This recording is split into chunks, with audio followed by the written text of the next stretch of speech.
বক্তব্য দিতে আসছে, কোরআনের আয়াতও বলে নাই, হাদিস কুদসিও বলে নাই, না বলে সরাসরি বলে আল্লাহ বলছে। হাসরের মাঠে 3 শ্রেণীর ব্যক্তি আল্লাহর কাছে সুপারিশ করবে। কিরে আল্লাহ বলছে তুই কই পাইলি? কোরআনেও নাই, হাদিস কুদসিতেও নাই। আল্লাহ বলছে বলে যারা চালা দিবে এরা ডাহা মিথ্যুক, পিঠের চামড়া আল্লাহ রাখবে না, ঠিক কিনা বলেন? আল্লাহর হাবিব বলেন এই ফিতনাটা এমন হবে, লাতমাথু লাতমাতান, এমন কোন ঘর থাকবে না, বক্তার ঘরের ভিতরে ফিতনা ঢুকে যাবে, আলেমের ঘরের ভিতরে ফিতনা ঢুকে যাবে, ইমামের ঘরের ভিতরে ফিতনা ঢুকে যাবে, আওয়ামী লীগ, বিএনপি, জাতীয় পার্টি প্রত্যেকটা দলের ভিতরে ফিতনা ঢুকে যাবে, ঠিক কিনা বলেন? সতর্ক হন কথা বলার ক্ষেত্রে, খুব সতর্ক হয়ে কথা বলা লাগবে। আজকের এই মাহফিল থেকে কুমিল্লার এক পীরের কথা বলি, বিরি বাবা আছে না গেছে? হের দম উফরি দিয়েও যায়, নিজ দিয়েও যায়, এইরকম দম যাওয়া বিরি বাবা। এদিকে আমনগঞ্জের কাছে নাকি? আবার এখানে আছে 3 লাখ ফির। আচ্ছা 3 লাখ যদি ফির হয়, মুরিদ কয়জন? আচ্ছা না ঠিক আছে, এলাকার নাম কি এমনি হয়েছে? 3 লাখ ফিট দিয়া বুঝাইলো এই এলাকায় ফির 1 জন আর 2 জন না, ঘরে ঘরে ফির। কিসে কিসে ফির? কথা কয় না, কিসে কিসে পীর? আজকে থেকে কোন একটা পীরের সামনে গিয়ে যাচাই করবেন ফিরটা কেমন ফির, হুজুরটা কেমন হুজুর, যাচাই করার জন্য ছোট্ট একটা মাসালা শিখিয়ে দিই। হযরত আলী বলেন যদি কোন জাহান্নামী লোক দেখতে চাও, মান আরাদা ইয়ানজুরা ইলা রাজুলিন জালিসিন হাওলাহু কওমুন কায়েম, যদি জাহান্নামী কোন লোক দেখতে চাও ওই লোকটার দিকে তাকায় দেখো, যেই লোকটা নিজে বসে আছে, চারপাশের লোকদেরকে দাঁড় করায় রাখছে, এমন বেয়াদব অহংকারী পীর এখন আছে না? না, হক্কানি পীরদের আচরণ হচ্ছে, নিজে বসার সঙ্গে সঙ্গে বলবেন বসেন বসেন। আজকের মাহফিলে এসেও তো আমি বলছি সবাই বসে পড়ুন, যে যেখানে জায়গা পাবেন বসেন। আমি সরকার বাড়িতে যখন আমাকে মেহমানদারি করাচ্ছিল, আমি একজন লোককেও দাঁড়ায় থাকতে বলিনি যে আমি একলা বসে আপনারা দাঁড়ায় থাকেন, সবাইকে আমি বলছি আগে আপনারা বসেন, আমিও বসছি আপনারাও বসেন। এটা হচ্ছে ইসলামের আদব। রসুল একজন রাখালকে দেখে বললেন কারিব, আরো কাছে আসো, আরো নিকটে আসো, কাছে টানলেন, দাওয়াত দিলেন, ফলশ্রুতিতে কালেমা পড়ে রাখাল মুসলমান হয়ে গেছে। জোরে কোন সুবহানাল্লাহ। আজকের এই মাহফিল থেকে বোঝার চেষ্টা করি, সময় চলে যাচ্ছে, এই পৃথিবীর সময় ফুরায় যাচ্ছে। আল্লাহ নবী বললেন এই পৃথিবীর ভিতরে ফিতনা আসবে, ফিতনার নাম হবে ফিতনাতুল আহলাস। কি নাম মনে আছে আপনাদের? কি নাম বলেন তো আবার? একেবারে মক্তবের ছাত্রদের মতো আজকে মুখস্থ করাই দিই, কি নাম? আহলাস। সবাই কোন কি নাম? আচ্ছা এই আহলাস শব্দটা শুনছেন কে কে? একটু হাত তুলেন তো দেখি। ও আজকে যারা শুনছেন তারা হাত উঠেন না, মানে আগে শুনছেন কে কে? হাত তুলেন তো দেখি। মাশাআল্লাহ, এরপরও 2টা হাত আমি পাইছি, লিল্লাহে তাকবীর। মাশাআল্লাহ, এরা সুন্দর পড়াশোনা করে। এই হাদিসটা আজকে যারা শুনবেন, সওয়াব কেমন? 1000 রাকাত নামাজ পড়লে যেমন সওয়াব হতো, এর চাইতে বেশি সওয়াব বান্দার আমল নামে আল্লাহ দান করে দিবে। জোরে কোন সুবহানাল্লাহ। খুশি না বেজার? জোরে কোন খুশি না বেজার?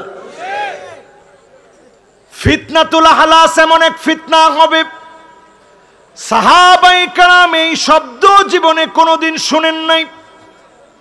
আল্লাহর নবী, বিশ্ব নবী ব্যাখ্যা করে বললেন শোনো তাহলে, হারাবুন মানে এমন সময় আসবে ঘরের ভিতরে ঘুমাতে পারবে না, মারবে কাটবে, জালেমরা জুলুম করবে, সারা দুনিয়াতে জুলুম বেড়ে যাবে, জালেমদের অত্যাচার বেড়ে যাবে, জায়গায় জায়গায় মুসলমানদেরকে কষ্ট দিবে।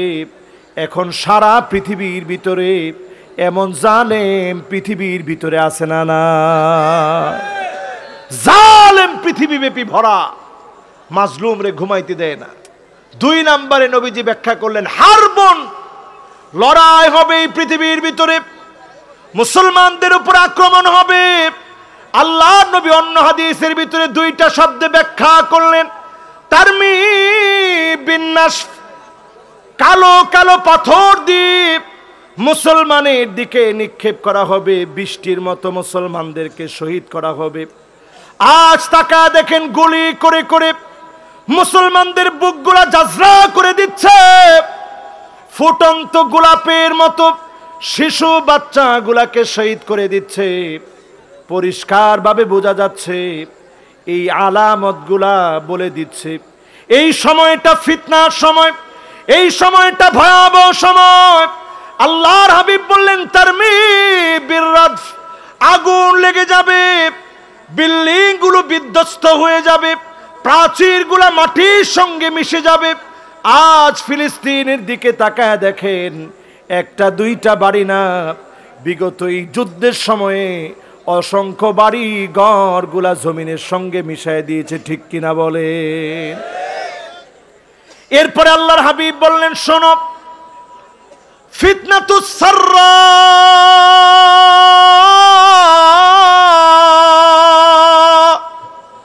এমন এক ফিতনা আসবে, সুখের ফিতনা, যার নাম, আগে তেমন টাকা পয়সা ছিল না, আগে তেমন কিছুই ছিল না, এখন সুখ আর সুখ, অনাবিল সুখ আর শান্তি আল্লাহ দান করবে। এই ফিতনা কিয়ামতের আগে আসবে। এখন তাকায় দেখেন, অনেকের ঘরেই আগে এক সময় 3 বেলা খাওয়ার মতো খাবার ছিল না, এখন মানুষকে খাওয়াইতে পারে, 100-200 লোক খাওয়াইতে পারে। এইরকম তৌফিক দিছেন কে? জোরে বলেন, কে দিছে? এই যে সরকার বাড়ির এত টাকা পয়সা সম্পদ আল্লাহ দিছে, সুখের দিনে আল্লাহ তাআলা কত কত নিয়ামত দিছে। একটা সময় কষ্টের ছিল না ভাই? কথা কয় না, ছিল না ভাই? এই কষ্টের দিনগুলো পার করে সুখের দিন দিয়ে আল্লাহ পরীক্ষা নিচ্ছেন। এরা তো মাহফিলের আয়োজন নাও করতে পারত, এই টাকা পয়সা দিনের জন্য, মাদ্রাসার জন্য, মসজিদের জন্য, মাহফিলের জন্য খরচ নাও করতে পারত। সব ফেলে দিনের দিকে যারা এসেছে, এই ফিতনার সময়ে বুঝতে হবে তাদেরকে যিনি কবুল করছেন তিনি কে। এই জন্য আজকের এই মাহফিল থেকে চিন্তা করবেন, ফিতনার সময় আমি আমার নিজেকে কি গড্ডালিকা প্রবাহে ভাসিয়ে দিয়েছি কিনা। এই সময়ে গড্ডালিকা প্রবাহে নিজেকে যারা ভাসিয়ে দিবে, বিলীন করে ফেলবে, মালিকের সামনে চেহারা দেখাতে পারবেন না। আল্লাহর হাবিব এরপরে মারাত্মক একটা ফিতনার কথা বললেন, ফিতনাতুদ দুহাইমা,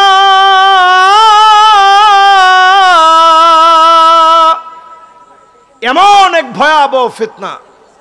নবী আলাইহিস সালাতু ওয়াস সালাম বলেন, ফিতনাতুদ দুহাইমা কেমন ফিতনা?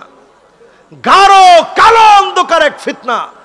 আল্লাহর হাবিব বলেন, এই ফিতনাটা এমন হবে, লাতমাথু লাতমাতান, এমন কোন ঘর থাকবে না, বক্তার ঘরের ভিতরে ফিতনা ঢুকে যাবে, আলেমের ঘরের ভিতরে ফিতনা ঢুকে যাবে, ইমামের ঘরের ভিতরে ফিতনা ঢুকে যাবে, আওয়ামী লীগ, বিএনপি, জাতীয় পার্টি, প্রত্যেকটা দলের ভিতরে ফিতনা ঢুকে যাবে, ঠিক কিনা বলেন?